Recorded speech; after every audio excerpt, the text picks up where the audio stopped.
Hello, guys, and welcome to my live session. This session is going to be a little different and a lot special for me because we are going to do a book launch right here on my channel, and that's a privilege and that's an honor for me.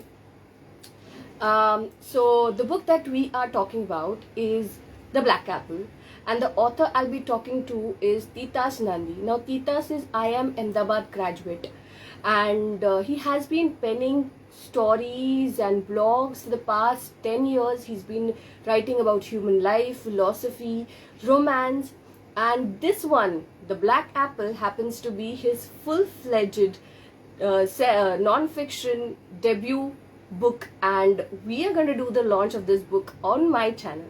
So this live is totally dedicated to this book and the efforts of Titas Nandi. So I will wait for author Titas Nandi to join us, and then we'll start talking about the book. But before that, we'll do the launch of the book.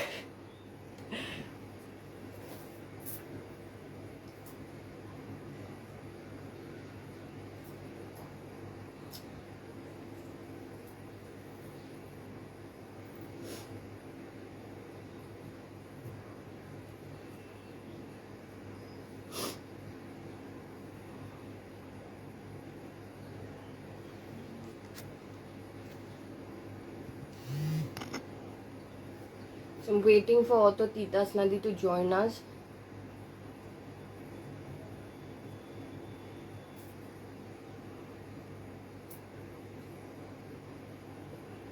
And hi Titas, if you could send me the request.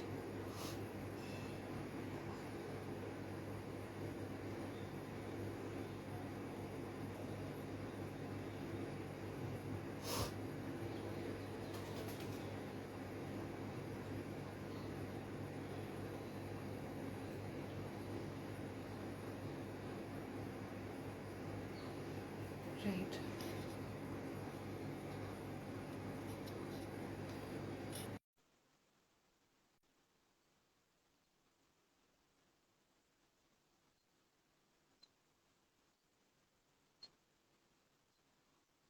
Hi, Hello. Teach. How are you? I'm good. Am I audible? Yeah, you are.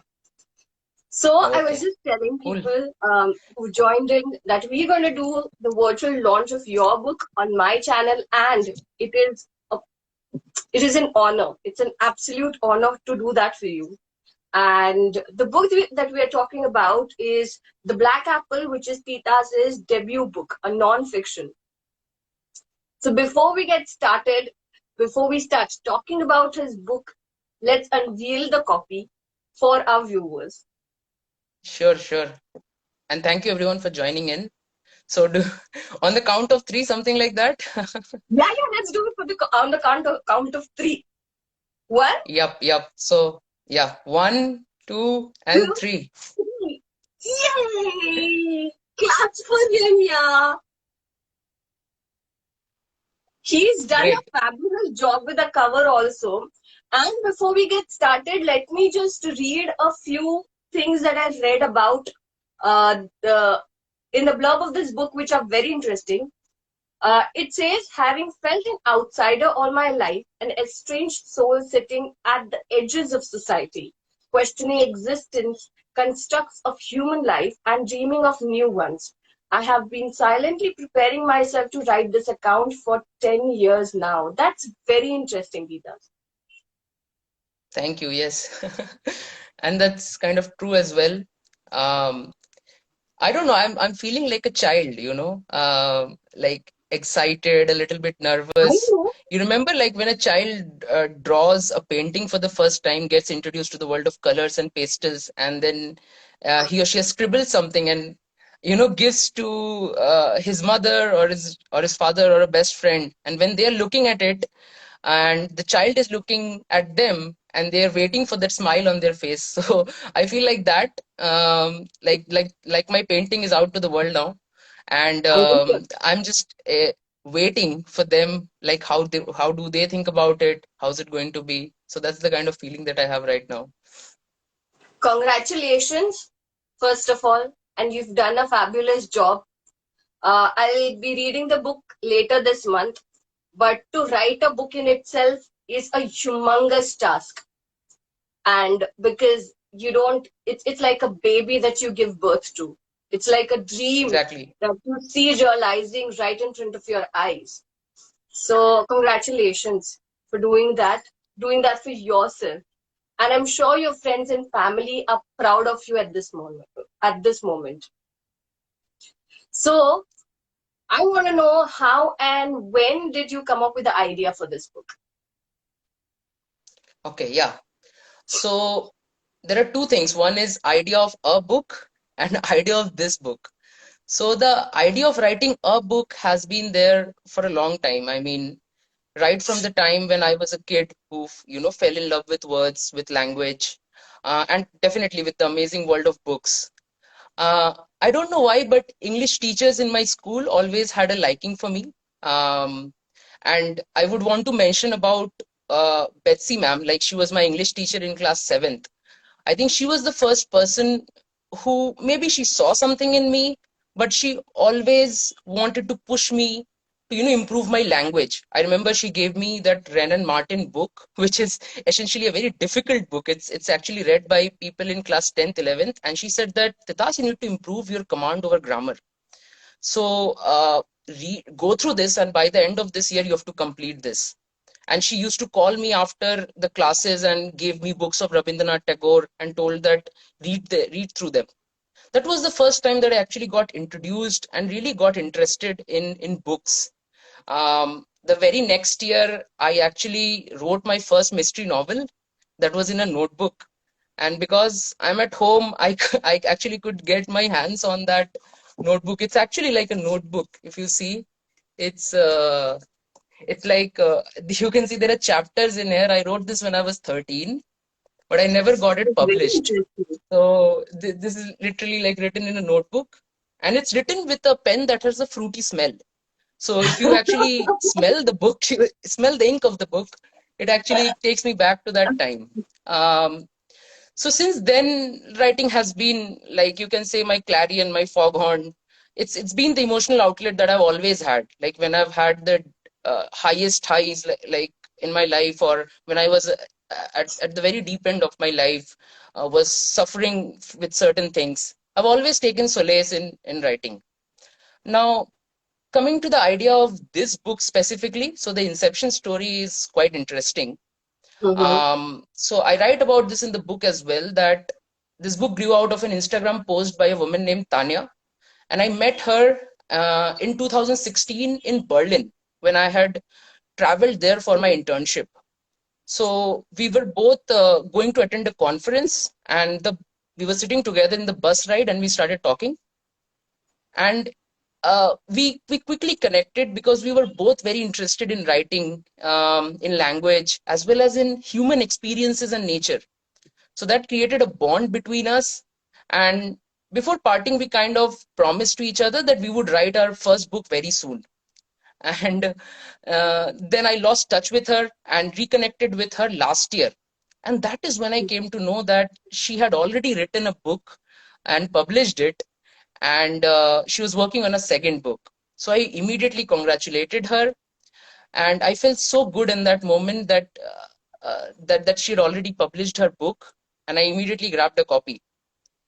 But when I was went to bed that night, I kind of had this little bit of ache that I had gone back on a resolve that I made long back, and that is when I said that no, I've been giving excuses to myself for a long time, and I need to start. So that is the time that I actually started. So I want to say that, write books, do these things, because you don't know who you inspire at what moment, right? And Absolutely. in terms of the theme of this specific book, I actually thought of a few different formats. I thought I could write romance, I could write a book on musings, I could write one on quotes where I write a quote on a single page.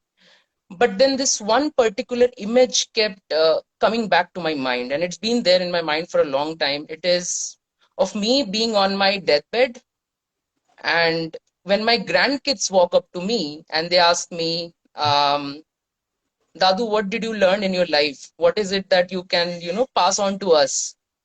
Imagine that last scene from Interstellar where Murphy Cooper is there and her dad visits her. Something similar to that. And I always thought I should write a book that I can pass on, because at that time I might not have the reminiscence or the memory to tell them everything. So I should have it documented somewhere, and I'll probably write again. But that was the image that I had. That's why I like a book on reflection and discovery and everything that I've experienced in my life. Lovely. But what is this book about? Yeah. So that's like the main question, right? And honestly, it is not an easy answer for me to give. I don't know why. Because this book has made different people feel very differently basis who they are and where they are in their life at the time that they're reading.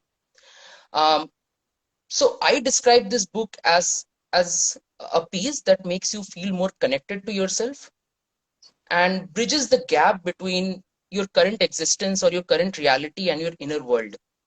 So in Right. that way, it's a book about reflecting. It's a book about self-discovery, a journey that we are all going through at all time, right?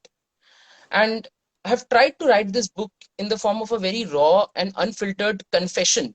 In fact, I would use that term because it is a deeply intimate conversation with the reader. And it's like me sitting with another person at 2 a.m. on their terrace and talking about our own dilemmas, our own struggles, and our own dreams in life. So my effort is that I want to encourage the reader to reflect, being stimulated by the questions that I ask in the book. I I would like them to introspect and, if possible, accept themselves. So for this to happen in the very beginning of the book, I tried to make a friend out of them. I write this in the prologue that if it is possible for you, consider me a friend, consider me as someone who is a well-wisher, and then, as I talk about my self discovery journey, as how I reflect, I encourage you to do the same. And it's obviously your choice how you want to take that. But that is my intent in this book. Uh, I should also say what this book is not. This book is not a gospel of truth. It's not a book of life hacks. It's not bulleted, concise wisdom passed down. No, this book is not designed like that. There are no quick fixes. There are no solutions. I will be very upfront because I feel life and people are too varied for any author to claim that. So this is not a typical self-help in that sense. Um, and I would say there are 3 or 4 main personas that I think about the book. So if you are someone who have had not had the time to reflect recently in your life about the decisions that you have taken, if you have probably not confronted yourself in a long time because you didn't have the temperament, I think this book will give you the time and the temperament if you sit with it at the time that you're relaxed. um, it was precisely very difficult for me to write this book because I had to sit and confront myself for long periods, and it makes you very restless when you do that. So that's why penning down this book has been difficult, but that's exactly the intent. um, the second is, if you're a person who is more of a loner, you feel that you are a misunderstood soul, or someone who has had always problems with belonging or fitting in, then this book should make you feel seen, make you feel that you're not alone in the ways that you think and act in this world.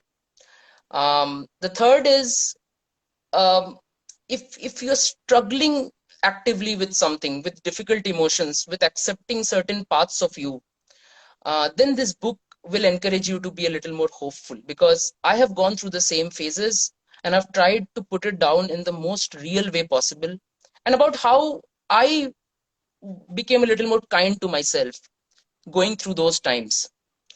And for everyone else, this is just, I would say, a non-cliche, real self-help book pertaining to themes like self-discovery, career, relationships. So if you want that kind of a pick, then this is the one for you. The name of this book is very interesting. We've heard of red apple, we've heard of green apple, but this one is the black apple. I would want you to elaborate why the black apple and what was the thought process behind naming this book so. Yeah. Um, so till about halfway through the book had no name.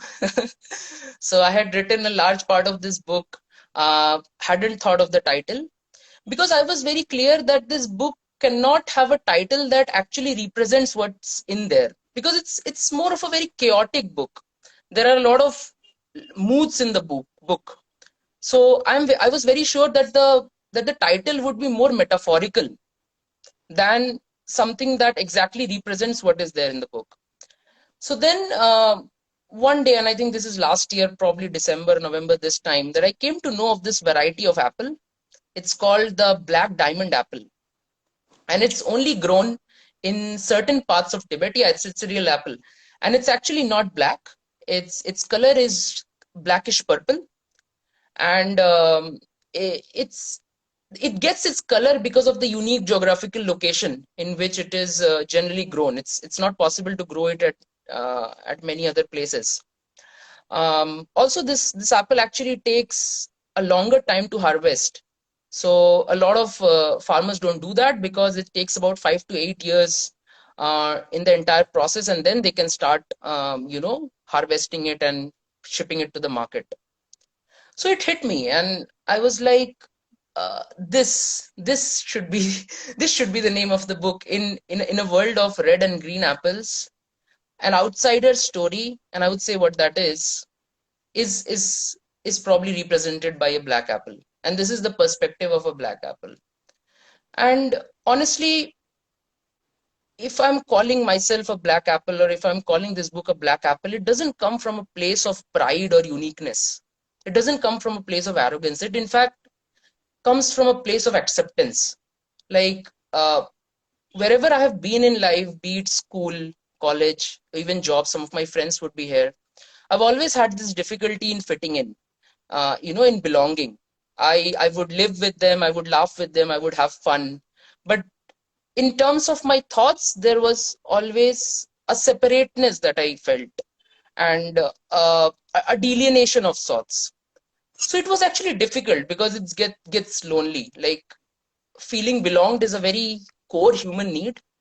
And when that does not happen, you start to become closed. You grow distant from your core nature, so that it becomes easier to live with the world, right? With your reality. And I understood growing up that a lot of us struggle in isolation. A lot of us feel this way, but we have access to no other person who feels this way because we are all closing ourselves up. And the worst part is that makes us feel even more lonelier, makes us feel that we are in a struggle that is purely our own. So it was only when I talked to a few more of my friends or humans, who came into my life, that I had this revelation that, I'm not alone in feeling like this. And for a large part of my life, I had self-doubt. I made efforts at changing something that was core to me, only because I felt it would make it easier to live in this world. So then when I had that revelation, I became adamant that I cannot wait for fate, to make me meet more such people. I need to bring my reflection to them. Like books will reach where authors can't, right? So So that was my revelation, that okay, I need to write this because a lot of us are struggling in isolation, feeling that this is only us who feel this way. And so this is a book dedicated to all the people who feel they're misunderstood. Their thoughts have this kind of separateness, and it doesn't fit with the larger context of the society that they live in. This is a book dedicated to all of them. And so yeah, that's where the title comes from. right. While you were talking about it, it resonates. Uh, the story about you being picked up by your English teacher and being told ki you write well and you should keep on writing. I remember the same thing happened with me. And you actually need just one person who can help you detect that talent in you. and to help you, understand that you need to hone this particular skill and keep at it. And about fitting in, I would say that I'm reading this book, Seven Rules of Power, and the author writes, if we fit in, we blend with the crowd. And it's not necessary to blend with the crowd when you know that you don't fit in. And that's really important. And it is important to accept that we are born different and that our journey is going to be different. Actually, everyone's journey is different, right? And this is something which I read recently, and it's a fabulous thing that uh, you've penned in your book, and I can't wait to read it, really, because it already resonates, the way you talk. What Sure, that's what according I to said. Like you need to preserve your identity so that you can stay true to yourself, and you need to do everything that is required in order to achieve that. And Absolutely. uh, only when you hear the stories of other people who feel the same way as you understand that those years of self doubt and questioning yourself could have probably been reduced. I would not say avoided, but reduced if you had just accepted yourself, at least tried accepting yourself earlier. And that's why it becomes easier as we grow up, because our perspective matures. But it's definitely very useful to read someone else's perspective and feel seen, feel understood, even if that person is not sitting with you. It's in the form of words, but feel that way in that moment. So thank you so much, like, for resonating with that. And yeah, that's the idea behind the book. I think that Goosebump it to that, becomes a little more clearer goosebump to now, so that. that when we talk about it. Because all of us, yeah, I mean, the way you're talking about it, it has happened with me for the longest time. And now that I've reached a point in my life where I can stand holding my power, holding my ground, and talk to the audience. And I feel like, what was I doing back then? What happened to me back then? So it totally resonates, yeah. And this book had to be written. You're right about this. This book had to be written. What my next question to you is, again, I know already now what this book is about, but what, according to you, is the USP of the book? Yes. So as we talked, right, the USP of the book is quite clear, but I would still distill it into two specific things for me. First is definitely the vulnerability of the book. That's, I feel, that the primary USP of this book. And I don't want to justify it, because it's difficult. But like, what I can only say by giving an example is that, like, I don't want my own mom to read this book, because I told her, like, read the dedication page and then read no further. In fact, I saw her reading the book and I was a little scared, because this book is essentially a snapshot of my self talk, and on themes that are very difficult to talk about, like building meaning in life or work, suffering from some kind of intellectual loneliness, or difficulties in finding happiness sometimes, dealing with depression, um, and dealing with some of the most difficult parts of my life. Like, these themes are quite intense, but the writing is quite hopeful. And this is not something that I'm saying, this is what some of the readers have said. But I don't want her to worry about me. So that's why that's like the USP of the book, that it is vulnerable, but it is also like putting myself out there, letting me be seen, which is essentially a very difficult process. And I think I could do this also because almost till halfway through the book, I told myself that this book is not going to see the light of day. This is something that I'm writing for myself. It's never going to go out to the world. So I can write it as a journal. Um, but it was only when it was kind of ending that I thought that, okay, this is something that can go out. And uh, so it helped me be more vulnerable, because I didn't have the pressure of always thinking that other people will read it.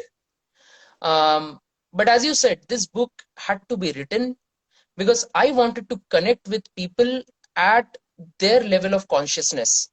And to strip through enough layers of conditioning that I can meet them there takes me to go in completely like stripped of all masks that I have, like going in there completely naked in my thoughts and then meeting them below all of those layers of conditioning where all humans are essentially the same and can feel and talk about the same things.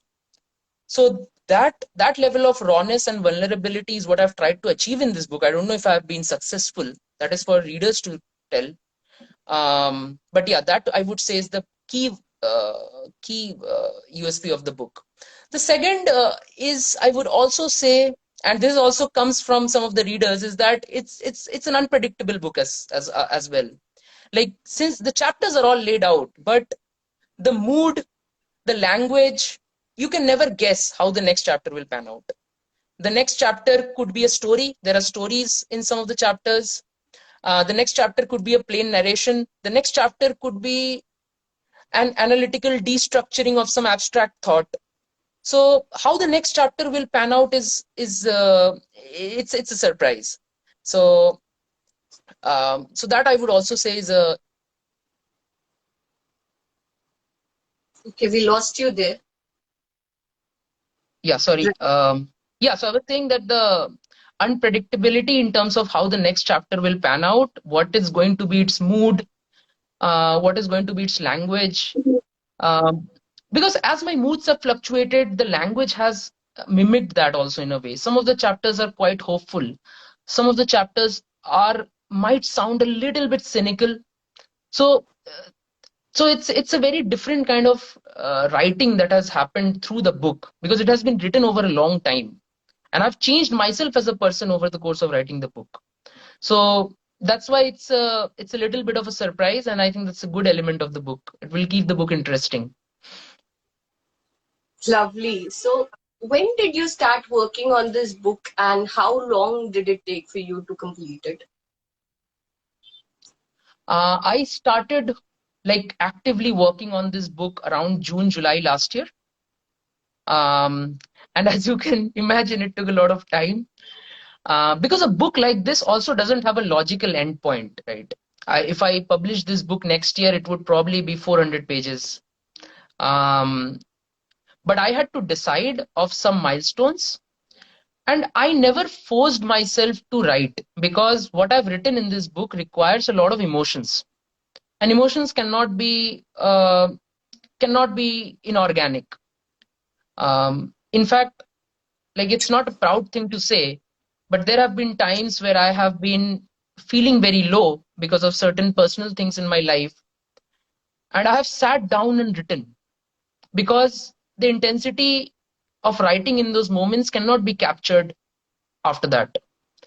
So I've never forced myself to write. Obviously, I've had creative block in between where I've not written for a few months, and then I've come back.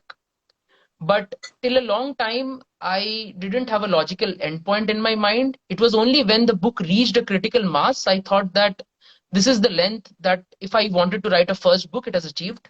It has been achieved.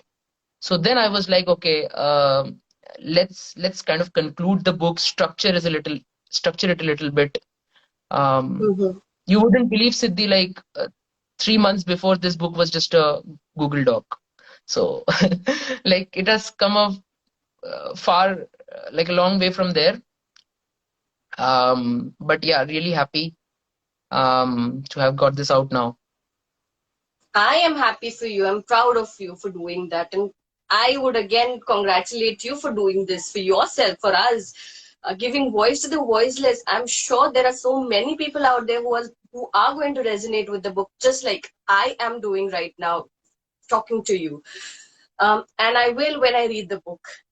So, what has been the reaction of your friends and family when you told them that you came out with the book and when it was published? Their feedback. Friends and family. So I hope some of my friends and family are there on the call. Yes, So they are. uh, friends, my family for a long time, I told them once that I'm writing a book, but I told them at a time when I myself didn't know if this book would, go out to the world. So I Mhm. didn't have that much conviction. Mhm. But but they were not surprised because as I told, right, like writing, I have been writing for a long time. So getting a publishable piece out was something always in my mind. To friends, some of my closest friends, I told them with more conviction when I had written a significant part of the book. I remember telling one of my close friends, Shyam, like on New Year's this year, that that was recently when I had thought of the name of the book, and I told him the title of the book, and I told him that I keep getting this image in my mind of me holding the book in my hand, and I always keep dreaming of that image. And I told him a little bit about what this book is about, and he was very happy because we have had these intellectual conversations between us for a long time. So he knew that I wanted to write a book like this. But their reaction was not surprising because they always knew that I would sooner or later write. Um, but it was immensely supportive, and I don't know how to express this gratitude, but when I finally got this book out or started talking to people about it, people have been very supportive. People have um, like people have come up to me and told me things that made me feel very overwhelmed, that I am finally doing something that I really like, which could be my calling. I feel a lot of people come together on your journey and make it their own, a small part of their own journey, when you want to do something that is really close to your heart, and that is very endearing, that is very overwhelming. So yeah, I feel really good about that. And how have the feedbacks been so far, like from the other reviewers? Yes, so in terms of feedback, again, really been good, been better than I expected them to be. And I talk about the 15-20 people I shared advanced copies in a few months back. So one of them messaged me after reading the first chapter, and he told me that I don't know if it's too soon to say, but your intent of writing the book might come true, because I read the first chapter and I kept the book down and journaled for more than an hour. So this is not a book that you read in one sitting, and I would not even recommend you to do that. Another reader, she messaged me 3 chapters down, and she said that it drained her. Like, it was an intense read, and she cried once already because something that she read touched a nerve, and she smiled multiple times while reading other parts of the book. So she said that it's an intense read, and it will take me some time to read through the book. um, and then another person, she messaged me saying that each of the chapters brought out some characteristic in her core nature, and it made her feel seen. It made her feel that she was not alone in feeling and thinking like this, and that helped her, accept that part of her nature better, rather than trying to mold it as we generally do, so that it becomes easier to live with ourselves. Yeah, so the general feedback that been it's been a therapeutic book. It's helped them reflect. It helped them, gave them that temperament to do so. One of them said that the book has been like a balm. It's been therapeutic to read it. So yeah, I mean, felt really good. Felt that the intent of the book is coming together, and that nothing, I think, gives more happiness to an author. I agree. I totally agree. If your book has the capacity to change the life of at least one person, then you have achieved enough. You actually have achieved enough. So, before we sign out, I want to know, are you working on your next book? What is going to be your next book? Do we see the Um, mystery books from the yesteryears being published? Yeah, I mean, I recently shared some of the images from the notebook with my friends, and they're like, "You should get it published." I actually got it reviewed from one of my English teachers in school as well, but we never.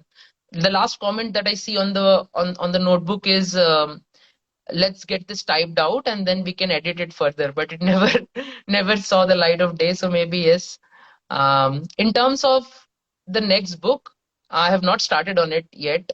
I think I need to take a break and read more, because now that a lot of themes that I've written in the book, they were very core to me, and I thought that I had really strong thoughts about those themes, like strong opinions or ways that I've analyzed.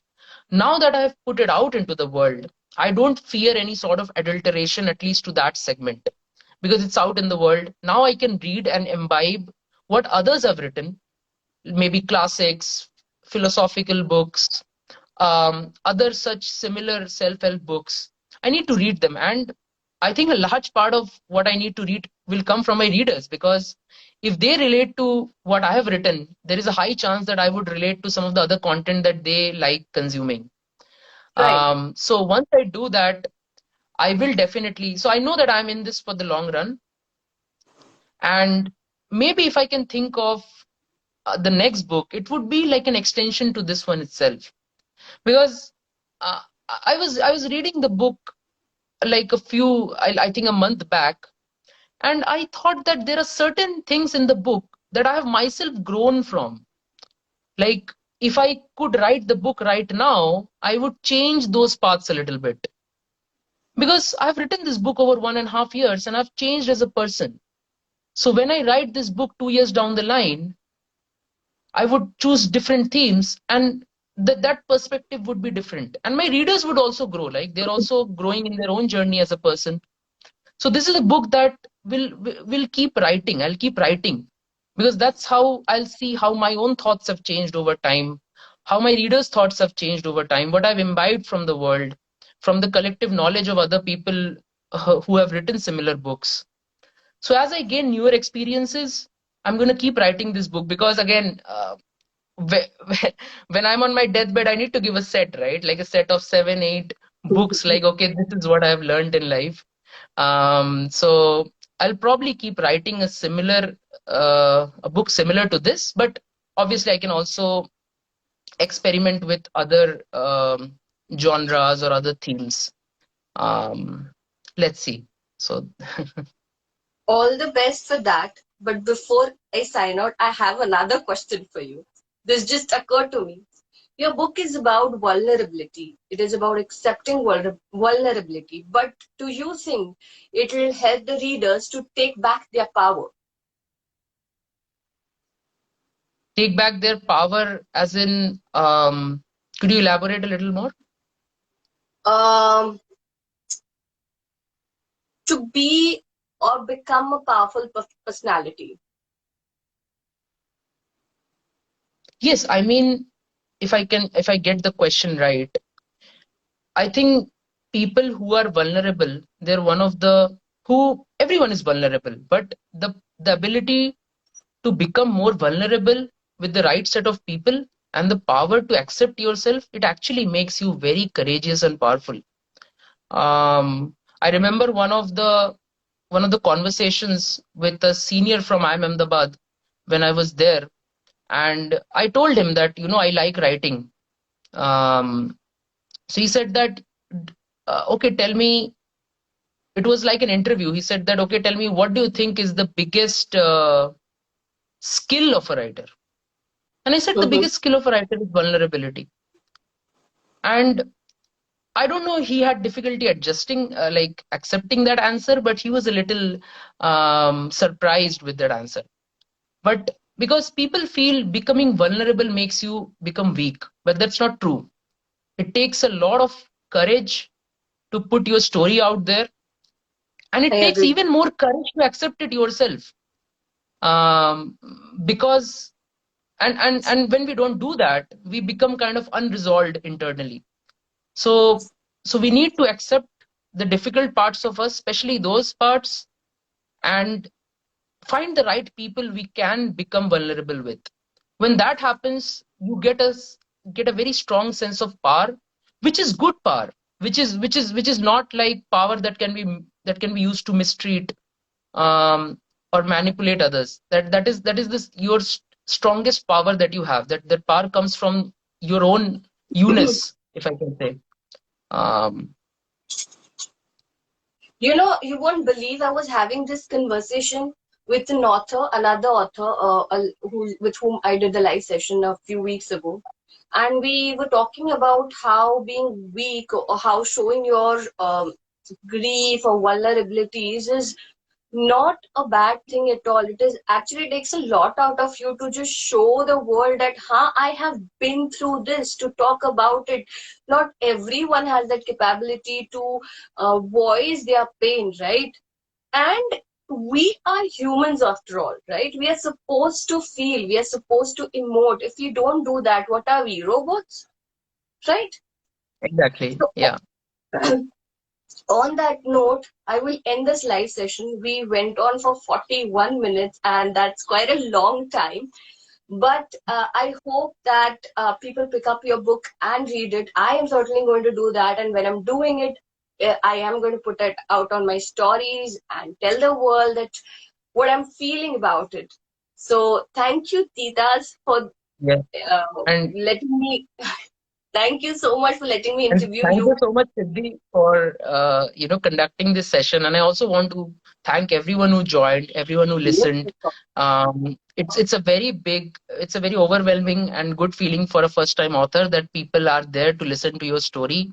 And a big thank you to all my friends, family who have supported me in the entire journey. I wouldn't take names because it's gonna go on for another 10 minutes. But thank you so much. Thank you so much, Siddhi, like for giving me this opportunity to talk to you about my book. And it's been a very exhilarating journey for me. the pleasure Sorry, I has cut you been off. mine because I think I was chosen to do a live launch of your book, and it is a privilege for me. It is. And I could already resonate with your book, so I'm really excited to dive into it. And when I do, you will see all the excitement on my stories. And obviously, we'll connect on a call as Waiting for well. that. So, Thank thank you you so guys much. That for means a lot. joining in, and keep supporting also Titas. And please do follow my page also. Definitely, yeah. Sure. Bye. Thank you so much for joining. Thank you, Siddhi. Thank you, everyone. Bye.